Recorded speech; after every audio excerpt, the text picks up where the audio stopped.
Ganito palang feeling. Gold po, ayan o. Guys, dahil may nagbigay ng chocolate, ayan, show the chocolate to the vlog, kuya. Ayan, we're going to open the chocolate. Yay! You want to eat the chocolate? Yes? Yes? Dali. Open. Ito yung, trending chocolate from Dubai. O, diba? Late na kami sa trend. Ayan, i-open na natin. Ikaw mag-open, girl. O, dali, open mo na. And thank you nga pala sa nagbigay.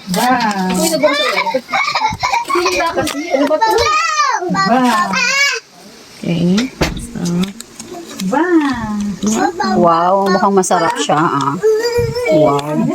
Ay, may glitter siya. Ayan, thank you nga pala sa nagbigay kay Sis Giselle ng chocolate. Ayan, sige na girl, umpisahan mo. Ayan, pasensya na guys at maingay ang surrounding sa mga bagets. Nahirapan ako kay Kyrie. Ayan.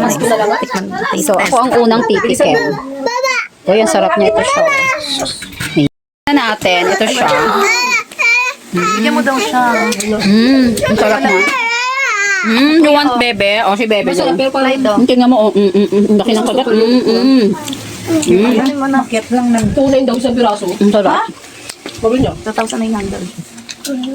Maniwala. Ay! Ayaw maniwala. Sarap siya. Sikat nga to sa ano. Para siyang may mga gold po. Ayan o. Diba nakikita nyo? Ayan o.